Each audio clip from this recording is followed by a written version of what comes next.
ਨਾਸਤਿਕਤਾ ਸਮੇਂ ਦੀ ਅਹਿਮ ਲੋੜ ਹੈ। ਨਾਸਤਿਕਤਾ ਤੋਂ ਬਿਨਾਂ ਸਾਡੇ ਸਮਾਜ ਦਾ ਸੁਖਾਵਾਂ ਭਵਿੱਖ ਸੰਭਵ ਨਹੀਂ ਹੈ। ਪ੍ਰਾਚੀਨ ਸਮਿਆਂ ਵਿੱਚ ਨਾਸਤਿਕ ਉਸ ਇਨਸਾਨ ਨੂੰ ਆਖਿਆ ਜਾਂਦਾ ਸੀ ਜਿਹੜਾ ਵੇਦਾਂ ਨੂੰ ਨਹੀਂ ਸੀ ਮੰਨਦਾ, ਉਹਨਾਂ ਤੇ ਕਿੰਤੂ ਪਰੰਤੂ ਕਰਦਾ ਸੀ। ਪਰ ਉਸ ਤੋਂ ਬਾਅਦ ਦੇ ਵਿੱਚ ਨਾਸਤਿਕ ਉਸ ਇਨਸਾਨ ਨੂੰ ਆਖਿਆ ਜਾਣ ਲੱਗਿਆ ਹੈ ਜੋ ਕਿਸੇ ਪਰਮਾਤਮਾ ਨੂੰ ਨਹੀਂ ਮੰਨਦਾ। ਬਹੁ ਗਿਣਤੀ ਨੂੰ ਨਾਸਤਿਕਤਾ ਕਿਸੇ ਅੱਤ ਦੇ ਜ਼ੁਲਮੀ ਹਾਦਸੇ ਦਾ ਨਾਮ ਜਾਪਦਾ ਹੈ। ਸਵਾਲ ਹੈ ਕਿ ਬਹੁ ਗਿਣਤੀ ਲੋਕ ਧਾਰਮਿਕ ਅਧਿਆਤਮਿਕ ਸੋਚ ਸਮਝ ਦੇ ਮਾਲਕ ਕਿਉਂ ਹਨ? ਇਸ ਦੇ 6-7 ਕਾਰਨ ਹਨ ਜੋ ਕਦੇ ਤੁਹਾਡੇ ਨਾਲ ਸਾਂਝੇ ਕਰਾਂਗੇ।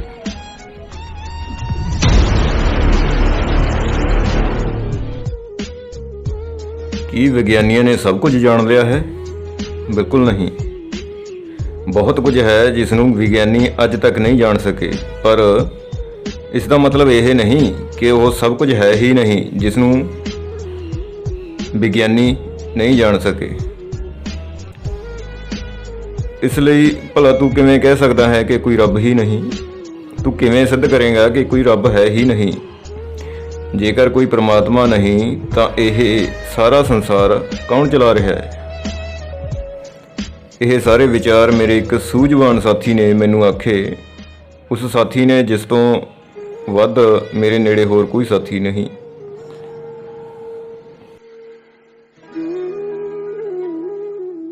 ਇਹਨਾਂ ਸਾਰੇ ਹੀ ਸਵਾਲਾਂ ਦੇ ਜਵਾਬ ਆਪਣੇ ਉਸ ਸਾਥੀ ਨੂੰ ਮੈਂ ਉਸ ਮੌਕੇ ਹੀ ਦੇ ਚੁੱਕਿਆ ਸੀ, ਪਰ ਮੈਂ ਚਾਹੁੰਦਾ ਹਾਂ ਕਿ ਅਜਿਹੇ ਸਵਾਲਾਂ ਦੇ ਜਵਾਬ ਹੋਰ ਸਭ ਲੋਕਾਂ ਨਾਲ ਵੀ ਸਾਂਝੇ ਕੀਤੇ ਜਾਣ, ਕਿਉਂਕਿ ਉਸ ਸਾਥੀ ਵਾਲੀ ਸਮਝ ਰੱਖਣ ਵਾਲੇ ਹੋਰ ਵੀ ਬਹੁਤ ਹਨ। ਸੁਣੋ ਅਤੇ ਆਪਣੀ ਚੇਤਨਾ ਵਿੱਚ ਇਸ ਤੱਥ ਨੂੰ ਸੁਰੱਖਿਅਤ ਕਰ ਲਵੋ ਕਿ ਮੇਰੇ ਦੁਆਰਾ ਕਿਸੇ ਪ੍ਰਮਾਤਮਾ ਨੂੰ ਲੋਕਾਂ ਦਾ ਭਰਮ ਸਿੱਧ ਕਰਨਾ ਜਾਂ ਨਾ ਕਰਨਾ ਤਦ ਹੀ ਸੰਭਵ ਹੋ ਸਕਦਾ ਹੈ ਜੇਕਰ ਉਸ ਤੋਂ ਪਹਿਲਾਂ ਕੋਈ ਸਿੱਧ ਕਰ ਦੇਵੇ ਕਿ ਕੋਈ ਪ੍ਰਮਾਤਮਾ ਹੈ। ਠੰਡ ਤੋਂ ਬਚਣ ਦੇ ਹੀਲੇ ਵਸੀਲੇ ਅਸੀਂ ਤਦ ਹੀ ਕਰਦੇ ਹਾਂ ਜੇਕਰ ਠੰਡ ਹੋਵੇ। ਸੋ ਕੇਵਲ ਇੰਨਾ ਹੀ ਆਖਦੇ ਹਾਂ ਕਿ ਇਸ ਆਤਮਾ ਪ੍ਰਮਾਤਮਾ ਦੇ ਚੱਕਰਵਿਊਹ ਵਿੱਚ ਆਪਣਾ ਵਕਤ, ਪੈਸਾ ਅਤੇ ਸਮਾਂ ਬਰਬਾਦ ਕਰਨਾ ਬੰਦ ਕਰੋ। ਤੁਹਾਡੀਆਂ ਸਮੱਸਿਆਵਾਂ ਦੀਆਂ ਜੜ੍ਹਾਂ ਕੇਵਲ ਇਸ ਪਦਾਰਥਕ ਸੰਸਾਰ ਵਿੱਚ ਹੀ ਹਨ ਜਿਸ ਨੂੰ ਜਾਣਿਆ ਜਾ ਸਕਦਾ ਹੈ। ਸਵਾਲ ਉੱਠਦਾ ਹੈ ਕਿ ਤੁਹਾਡੀ ਕਿਸਮਤ ਕੌਣ, ਕਿੱਥੇ, ਕਿਉਂ ਅਤੇ ਕਿਵੇਂ ਲਿਖ ਰਿਹਾ ਹੈ? ਤੁਹਾਡੀ ਕਿਸਮਤ ਦਿੱਲੀ ਵਿੱਚ ਲਿਖੀ ਜਾਂਦੀ ਹੈ। ਇਸ ਨੂੰ ਆਸਮਾਨ ਵਿੱਚ ਬੈਠੀ ਕੋਈ ਅਦਿੱਖ ਸ਼ਕਤੀ ਨਹੀਂ ਲਿਖ ਰਹੀ, ਜਿਸ ਲਈ ਲੰਮੀਆਂ ਅਰਦਾਸਾਂ ਕਰਕੇ ਸਭ ਮਨੋਕਾਮਨਾਵਾਂ ਪੂਰੀਆਂ ਕਰਵਾਈਆਂ ਜਾ ਸਕਣ ਅਤੇ ਸਰਬੱਤ ਦਾ ਭਲਾ ਮੰਗਿਆ ਜਾ ਸਕੇ। ਮਨੋਕਾਮਨਾਵਾਂ ਪੂਰੀਆਂ ਕਰਨ ਲਈ ਅਮਲ ਵਿੱਚ ਜੂਝਣਾ ਪੈਂਦਾ ਹੈ ਅਤੇ ਭਲਾ ਮੰਗਣ ਦਾ ਨਹੀਂ, ਕੁਝ ਕਰਨ ਦਾ ਵਿਸ਼ਾ ਹੈ। ਮੈਨੂੰ ਤੁਸੀਂ ਇਹ ਨਹੀਂ ਪੁੱਛ ਸਕਦੇ ਕਿ ਮੈਂ ਕਿਸੇ ਪਰਮਾਤਮਾ ਨੂੰ ਕਿਉਂ ਨਹੀਂ ਮੰਨਦਾ, ਕਿਉਂਕਿ ਉਸ ਤੋਂ ਪਹਿਲਾਂ ਮੇਰਾ ਸਵਾਲ ਤੁਹਾਡੇ ਲਈ ਹੋਵੇਗਾ ਕਿ ਤੁਸੀਂ ਕਿਸੇ ਪਰਮਾਤਮਾ ਨੂੰ ਕਿਉਂ ਮੰਨਦੇ ਹੋ? ਭਲਾ ਝਗੜਾ ਕਿੱਥੇ ਹੈ? ਤੁਸੀਂ ਆਖਦੇ ਹੋ ਕਿ ਪਹਿਲਾਂ ਭਰੋਸਾ ਕਰੋ ਅਤੇ ਫਿਰ ਉਸ ਨੂੰ ਜਾਣੋਗੇ, ਪਰ ਅਸੀਂ ਆਖਦੇ ਹਾਂ ਕਿ ਪਹਿਲਾਂ ਜਾਣੋ ਫਿਰ ਭਰੋਸਾ ਕਰ ਸਕੋਗੇ। ਰੱਸਾ ਮਜ਼ਬੂਤ ਹੈ ਜਾਂ ਨਹੀਂ? ਕੀ ਇਹ ਜਾਣੇ ਤੋਂ ਬਿਨਾਂ ਹੀ ਕੁੜੀਆਂ ਭਰੋਸਾ ਕਰ ਸਕਦੀਆਂ ਹਨ ਕਿ ਇਹ ਪੀਂਘ ਝੂਟਣ ਦੇ ਯੋਗ ਹੈ? ਆਪਣੇ ਇਹਨਾਂ ਸਾਰੇ ਹੀ ਸਵਾਲਾਂ ਦੇ ਜਵਾਬ ਜਾਣਨ ਲਈ ਇਸ ਵੀਡੀਓ ਨੂੰ ਅੰਤ ਤੱਕ ਜ਼ਰੂਰ ਸੁਣੋ।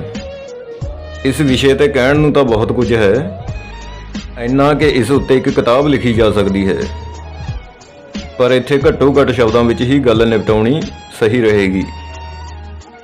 ਹੋਰ ਸਵਾਲ ਕਿ ਜੇਕਰ ਕੋਈ ਪ੍ਰਮਾਤਮਾ ਨਹੀਂ ਤਾਂ ਇਸ ਸੰਸਾਰ ਨੂੰ ਕੌਣ ਚਲਾ ਰਿਹਾ ਹੈ? ਮੇਰਾ ਉਹ ਸਾਥੀ ਕੋਈ ਨਾ ਸਮਝ ਬੱਚਾ ਨਹੀਂ ਜਿਸ ਤਰ੍ਹਾਂ ਦਾ ਉਸਨੇ ਇਹ ਸਵਾਲ ਕੀਤਾ ਹੈ। ਉਸ ਦਾ ਕਹਿਣਾ ਹੈ ਕਿ ਉਸਨੇ ਸਾਇੰਸ ਖੂਬ ਪੜ੍ਹੀ ਹੈ। ਉਸਨੇ ਸਾਇੰਸ ਖੂਬ ਪੜ੍ਹੀ ਹੈ। ਇਸ ਨਾਲ ਹੋਰ ਵੀ ਯਕੀਨ ਕਰਨਾ ਮੁਸ਼ਕਲ ਹੋ ਜਾਂਦਾ ਹੈ ਕਿ ਉਹ ਅਜਿਹਾ ਬਚਕਾਨਾ ਸਵਾਲ ਵੀ ਕਰ ਸਕਦਾ ਹੈ। ਭਾਰਤ ਵਿੱਚ ਸਭ ਤੋਂ ਮੁੱਢਲੇ ਅਤੇ ਵੱਧ ਗਿਣਤੀ ਵਿੱਚ ਨਾਸਤਿਕ ਫਿਲਾਸਫਰ ਹੀ ਹੋਏ ਹਨ, ਭਾਵੇਂ ਸਮਾਂ ਪਾ ਕੇ ਬਦਲਦੀਆਂ ਪ੍ਰਸਥਿਤੀਆਂ ਵਿੱਚ ਇਹ ਅਧਿਆਤਮਵਾਦੀ ਹੋਣ ਲੱਗੇ ਸਨ। ਬੁੱਧ ਨੇ ਵੀ ਕਿਹਾ ਹੈ ਕਿ ਇਸ ਸੰਸਾਰ ਨੂੰ ਬਣਾਉਣ ਵਾਲਾ ਕੋਈ ਨਹੀਂ ਅਤੇ ਨਾ ਹੀ ਕੋਈ ਚਲਾਉਣ ਵਾਲਾ ਹੈ। ਪਦਾਰਥ ਆਪਣੇ ਅੰਦਰੂਨੀ ਖਾਸੇ ਤੋਂ ਹੀ ਗਤੀਸ਼ੀਲ ਹੈ। ਇੱਥੇ ਧਿਆਨ ਦੇਣ ਯੋਗ ਤੱਥ ਹੈ ਕਿ ਗਤੀ ਵਿੱਚ ਹੀ ਪਰਿਵਰਤਨ ਅਤੇ ਪਰਿਵਰਤਨ ਵਿੱਚ ਹੀ ਗਤੀ ਸਮਾਈ ਹੁੰਦੀ ਹੈ। ਭਾਵ ਇਹ ਇੱਕ ਦੂਜੇ ਤੋਂ ਵੱਖ ਨਹੀਂ ਹਨ। ਪਦਾਰਥ ਦੇ ਹਰ ਜੈਵਿਕ ਅਜੈਵਿਕ ਰੂਪ ਵਿੱਚ ਦੋ ਆਪਸ ਵਿਰੋਧੀ ਪੱਖ ਹੁੰਦੇ ਹਨ। ਹਰ ਇੱਕ ਪੱਖ ਦੀ ਨਾ ਦੂਜੇ ਪੱਖ ਤੋਂ ਬਿਨਾਂ ਕੋਈ ਹੋਂਦ ਹੁੰਦੀ ਹੈ ਅਤੇ ਨਾ ਹੀ ਇੱਕ ਪੱਖ ਦੂਜੇ ਨੂੰ ਸਹਿਣ ਕਰਦਾ ਹੈ। ਇਸ ਤਰ੍ਹਾਂ ਇਹਨਾਂ ਵਿੱਚ ਆਪਸੀ ਸੰਘਰਸ਼ ਜਾਰੀ ਰਹਿੰਦਾ ਹੈ, ਜਿਸ ਦੇ ਨਤੀਜੇ ਵਜੋਂ ਵਸਤੂ ਵਿੱਚ ਗਤੀ ਪੈਦਾ ਹੁੰਦੀ ਹੈ। ਦੋਵੇਂ ਪੱਖਾਂ ਵਿੱਚੋਂ ਇੱਕ ਪ੍ਰਧਾਨ ਪੱਖ ਹੁੰਦਾ ਹੈ, ਪਰ ਕਿਸੇ ਖਾਸ ਸਥਿਤੀ ਵਿੱਚ ਇਹ ਇੱਕ ਦੂਜੇ ਦੀ ਜਗ੍ਹਾ ਹਥਿਆ ਲੈਂਦੇ ਹਨ। ਮਾਰਕਸਵਾਦੀ ਫਲਸਫੇ ਵਿੱਚ ਕੁਦਰਤ ਦੇ ਇਸ ਬੁਨਿਆਦੀ ਨਿਯਮ ਨੂੰ ਉਲਟਾਂ ਦਾ ਏਕਾ ਅਤੇ ਘੋਲ ਆਖਿਆ ਜਾਂਦਾ ਹੈ। ਕੇਵਲ ਇਹ ਹੀ ਸੰਸਾਰ ਦੀ ਚਾਲਕ ਸ਼ਕਤੀ ਹੈ, ਜਾਂ ਕਹਿ ਲਵੋ ਕਿ ਕੁਦਰਤ ਸਵੈ ਚਾਲਕ ਹੈ। ਇਸ ਵਿਸ਼ੇ ਤੇ ਪੂਰੀ ਕਿਤਾਬ ਲਿਖੀ ਜਾ ਸਕਦੀ ਹੈ। ਇਸ ਪਦਾਰਥਕ ਸੰਸਾਰ ਦੇ ਕਣ-ਕਣ ਵਿੱਚ ਦਵੰਦ ਛੁਪਿਆ ਹੈ। ਸਫੈਦ ਤੋਂ ਬਿਨਾਂ ਕਾਲਾ ਕੁਝ ਨਹੀਂ, ਖੱਬੇ ਤੋਂ ਬਿਨਾਂ ਸੱਜਾ ਕੁਝ ਨਹੀਂ, ਚੰਗੇ ਤੋਂ ਬਿਨਾਂ ਬੁਰਾ ਕੁਝ ਨਹੀਂ, ਨਾ ਹੀ ਬੁਰੇ ਤੋਂ ਬਿਨਾਂ ਚੰਗਾ ਕੁਝ ਹੈ। ਪਾਣੀ ਦੇ ਵਹਿਣ ਦੀ ਉਲਟ ਦਿਸ਼ਾ ਵੱਲ ਜੇਕਰ ਚੱਪੂ ਨਹੀਂ ਚਲਾਓਗੇ ਤਾਂ ਤੁਹਾਡੀ ਕਿਸ਼ਤੀ ਨਹੀਂ ਅੱਗੇ ਵਧੇਗੀ। ਜੇਕਰ ਧਰਤੀ ਤੁਹਾਡੇ ਤੁਰਨ ਦਾ ਵਿਰੋਧ ਨਾ ਕਰੇ ਤਾਂ ਤੁਸੀਂ ਤੁਰ ਨਹੀਂ ਸਕੋਗੇ।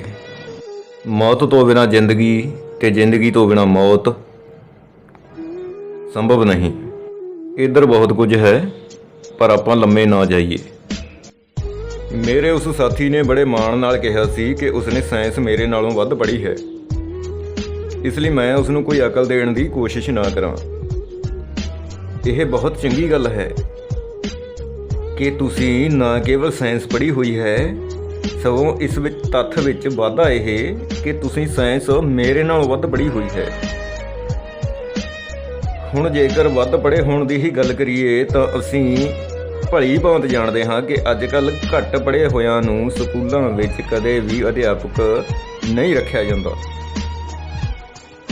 ਹਾਂ, ਇੱਕ ਵਾਰ ਮੱਥਾ ਲਾਇਆ ਸੀ 3 ਅਲੱਗ-ਅਲੱਗ ਵਿਸ਼ਿਆਂ ਦੇ 3 ਅਧਿਆਪਕਾਂ ਦੇ ਨਾਲ। ਸਮਾਜ ਵਿਗਿਆਨ, ਭੌਤਿਕ ਵਿਗਿਆਨ ਅਤੇ ਪੰਜਾਬੀ ਦੇ 3 ਅਧਿਆਪਕਾਂ ਨੂੰ ਜਦ ਉਹਨਾਂ ਦੇ ਹੀ ਵਿਸ਼ੇ ਨਾਲ ਸੰਬੰਧਿਤ ਇੱਕ ਸਵਾਲ ਪੁੱਛਿਆ ਗਿਆ ਸੀ ਤਾਂ ਉਹ ਕੋਈ ਜਵਾਬ ਨਹੀਂ ਸਨ ਦੇ ਸਕੇ।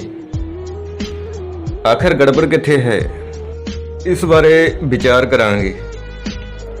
ਸਭ ਤੋਂ ਪਹਿਲਾਂ ਤੁਹਾਨੂੰ ਇਹ ਨੁਕਤਾ ਸਮਝ ਲੈਣਾ ਚਾਹੀਦਾ ਹੈ ਕਿ ਹਮੇਸ਼ਾ ਗੁਰੂ ਤੋਂ ਵੱਧ ਚੇਲਾ ਅਤੇ ਪੁਸਤਕ ਤੋਂ ਵੱਧ ਪਾਠਕ ਅਹਿਮੀਅਤ ਰੱਖਦਾ ਹੈ। ਤੁਸੀਂ ਧਾਰਮਿਕ ਸਥਾਨਾਂ ਵਿੱਚ ਜਾਂ ਸਕੂਲਾਂ ਕਾਲਜਾਂ ਦੇ ਸਿਲੇਬਸ ਵਿੱਚ ਭਾਵੇਂ ਕਿੰਨੀਆਂ ਹੀ ਕਿਤਾਬਾਂ ਪੜ੍ਹੀਆਂ ਹੋਣ, ਪਰ ਜੇਕਰ ਤੁਸੀਂ ਆਪਣੇ ਸ਼ੰਕੇ ਸਵਾਲ ਵਰਤਣ ਤੋਂ ਬਿਨਾਂ ਹੀ ਉਹਨਾਂ ਕਿਤਾਬਾਂ ਨੂੰ ਅੰਤਿਮ, ਅਟੱਲ ਅਤੇ ਸਰਵ ਵਿਆਪਕ ਗਿਆਨ ਦਾ ਸਰੋਤ ਮੰਨ ਲਿਆ ਹੈ ਤਾਂ ਇਹ ਨਾ ਕੇਵਲ ਤੁਹਾਡੇ ਲਈ ਸਗੋਂ ਤੁਹਾਡੇ ਪੂਰੇ ਸਮਾਜ ਲਈ ਇੱਕ ਸਰਾਪ ਬਣ ਕੇ ਰਹਿ ਜਾਂਦਾ ਹੈ।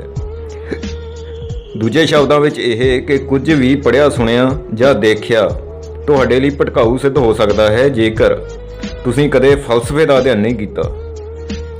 ਅਮਰੀਕੀ ਆਗੂ ਮੈਲਕਮ ਐਕਸ ਦਾ ਵਿਚਾਰ ਹੈ ਕਿ ਜੇ ਤੁਸੀਂ ਚੁਕੰਨੇ ਨਾ ਰਹੇ ਤਾਂ ਅਖਬਾਰਾਂ ਤੁਹਾਨੂੰ ਉਹਨਾਂ ਲੋਕਾਂ ਨਾਲ ਨਫ਼ਰਤ ਕਰਨੀ ਸਿਖਾ ਦੇਣਗੀਆਂ ਜੋ ਲੁੱਟੇ ਜਾ ਰਹੇ ਹਨ ਅਤੇ ਉਹਨਾਂ ਨਾਲ ਪਿਆਰ ਜਿਹੜੇ ਲੁੱਟ ਰਹੇ ਹਨ। ਫਲਸਫੇ ਦਾ ਅਧਿਐਨ ਜੋ ਤੁਹਾਡੀ ਨਜ਼ਰ ਦੀ ਨਜ਼ਰ ਬਣਦਾ ਹੈ, ਜਿਸ ਤੋਂ ਬਿਨਾਂ ਤੁਸੀਂ ਅੰਨੇ ਹੋ, ਕਿਉਂਕਿ ਫਲਸਫਾ ਭਾਵ ਸੰਸਾਰ ਦ੍ਰਿਸ਼ਟੀਕੋਣ ਸਭ ਦਾ ਹੀ ਆਪੋ ਆਪਣਾ ਹੁੰਦਾ ਹੈ, ਭਾਵੇਂ ਕੋਈ ਸਿਆਣਾ ਹੋਵੇ ਭਾਵੇਂ ਮੂਰਖ। ਪਰ ਕਿਹੜਾ ਫਲਸਫਾ ਉਸਾਰੂ ਹੈ ਅਤੇ ਕਿਹੜਾ ਭਟਕਾਊ, ਇਸ ਦਾ ਗਿਆਨ ਤੁਹਾਨੂੰ ਫਲਸਫੇ ਦਾ ਅਧਿਐਨ ਹੀ ਕਰਵਾ ਸਕਦਾ ਹੈ। ਤਦ ਤੁਸੀਂ ਇਹ ਜਾਣ ਸਕੋਗੇ ਕਿ ਦੁਨੀਆ ਵਿੱਚ ਕੇਵਲ 2 ਹੀ ਫਲਸਫੇ ਹਨ, ਪਦਾਰਥਵਾਦੀ ਅਤੇ ਵਿਚਾਰਵਾਦੀ। ਕਿਸੇ ਜਮਾਤੀ ਸਮਾਜ ਵਿੱਚ ਪਦਾਰਥਵਾਦੀ ਫਲਸਫਾ ਲੋਕਾਂ ਦਾ ਪੱਖ ਪੂਰਦਾ ਹੈ, ਜਦਕਿ ਵਿਚਾਰਵਾਦੀ ਜੋਕਾਂ ਦਾ। ਜੋਕਾਂ ਤੋਂ ਭਾਵ ਮਿਹਨਤਕਸ਼ ਲੋਕਾਂ ਨਾਲ ਲੁੱਟ ਬੇਇਨਸਾਫੀ ਕਰਨ ਵਾਲੇ ਅਤੇ ਉਹਨਾਂ ਦੀ ਕਿਰਤ ਕਮਾਈ ਉੱਤੇ ਪਲਣ ਵਾਲੇ ਮੁੱਠੀ ਭਰ ਪਰਜੀਵੀ ਲੋਕ। ਧਾਰਮਿਕ ਸਥਾਨਾਂ ਜਾਂ ਸਕੂਲ ਕਾਲਜਾਂ ਵਿੱਚ ਲੋਕ ਜਾਂ ਵਿਦਿਆਰਥੀ ਕੀ ਪੜ੍ਹਨ ਅਤੇ ਕੀ ਨਾ ਪੜ੍ਹਨ, ਇਹ ਸੰਬੰਧਿਤ ਸੰਸਥਾਵਾਂ ਉੱਤੇ ਕਾਬਜ਼ ਮੁੱਠੀ ਭਰ ਲੋਕ ਹੀ ਤੈਅ ਕਰਦੇ ਹਨ, ਜਿਹੜਾ ਕਿ ਕਿਸੇ ਜਮਾਤੀ ਸਮਾਜ ਵਿੱਚ ਪੈਦਾਵਾਰ ਵਿੱਚ ਲੱਗੇ ਵਿਸ਼ਾਲ ਮਿਹਨਤਕਸ਼ ਲੁਕਾਈ ਲਈ ਬਹੁਤ ਖਤਰਨਾਕ ਵਰਤਾਰਾ ਹੁੰਦਾ ਹੈ। ਅਸੀਂ ਬੇਸ਼ੁਮਾਰ ਵਸਤ ਵਰਤਾਰਿਆਂ ਵਿੱਚ ਘਿਰੇ ਹੋਏ ਹਾਂ। ਇਹਨਾਂ ਵਿੱਚੋਂ ਕੀ ਸਹੀ ਹੈ, ਕੀ ਗਲਤ, ਕੀ ਉਸਾਰੂ ਹੈ, ਕੀ ਭਟਕਾਊ, ਇਸ ਸਭ ਦਾ ਫੈਸਲਾ ਕਰਨ ਲਈ ਸਾਡੇ ਕੋਲ 5 ਕਿਸਮ ਦੇ ਪ੍ਰਮਾਣ ਹੁੰਦੇ ਹਨ: ਸ਼ਬਦ ਪ੍ਰਮਾਣ, ਉਪਮਾ ਪ੍ਰਮਾਣ, ਅਨੁਮਾਨ ਪ੍ਰਮਾਣ, ਬਹੁਮਤ ਪ੍ਰਮਾਣ ਅਤੇ ਪ੍ਰਤੱਖ ਪ੍ਰਮਾਣ।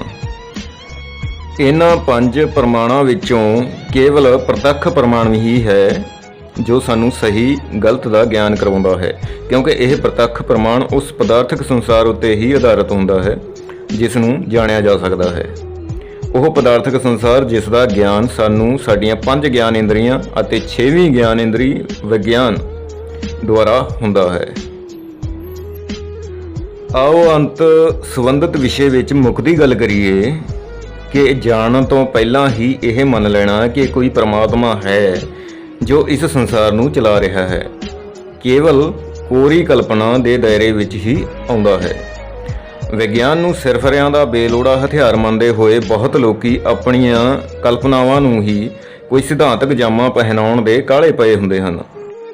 ਸੋ ਉਹ ਕਿਸੇ ਪਰਮਾਤਮਾ ਨੂੰ ਮਾਨਤਾ ਦੇਣ ਲਈ ਵਿਗਿਆਨ ਤੋਂ ਉਲਟ ਦਿਸ਼ਾ ਵੱਲ ਜਾਣ ਤੋਂ ਵੀ ਪਰਹੇਜ਼ ਨਹੀਂ ਕਰਦੇ। ਪਰ ਮਨੋਵਿਗਿਆਨ ਦੇ ਪਿਤਾਮਾ ਸਿਗਮੰਡ ਫਰਾਇਡ ਦਾ ਇਹ ਦਰੁਸਤ ਵਿਚਾਰ ਹੈ ਕਿ ਨਹੀਂ, ਸਾਇੰਸ ਕੋਈ ਭਰਮ ਨਹੀਂ, ਪਰ ਜੋ ਕੁਝ ਇਹ ਸਾਨੂੰ ਨਹੀਂ ਦੇ ਸਕਦੀ ਉਸ ਦੀ ਤਲਾਸ਼ ਕਿਸੇ ਹੋਰ ਥਾਂ ਕਰਨਾ ਜ਼ਰੂਰ ਇੱਕ ਭਰਮ ਹੈ। ਦੇਖੋ ਸਾਥੀਓ, ਕਲਪਨਾ ਪੁਲਾੜ ਦੀ ਤਰ੍ਹਾਂ ਅਸੀਮ ਹੁੰਦੀ ਹੈ, ਭਾਵ ਇਸ ਦੀ ਕੋਈ ਹੱਦ ਸਰਹੱਦ ਨਹੀਂ ਹੁੰਦੀ। ਕਲਪਨਾ ਕਿਸੇ ਸਿਧਾਂਤ ਦੀ ਜਣਨੀ ਹੋ ਸਕਦੀ ਹੈ, ਪਰ ਇਹ ਖੁਦ ਕਦੇ ਕੋਈ ਸਿਧਾਂਤ ਨਹੀਂ ਹੁੰਦੀ। ਕਲਪਨਾ ਨੂੰ ਕੋਈ ਸਿਧਾਂਤ ਪੈਦਾ ਕਰਨ ਲਈ ਪਦਾਰਥਕ ਸੰਸਾਰ ਦੀ ਕਸਵੱਟੀ ਉੱਤੇ ਮਨੁੱਖੀ ਅਮਲ ਵਿੱਚੋਂ ਹੀ ਲੰਘਣਾ ਪੈਂਦਾ ਹੈ।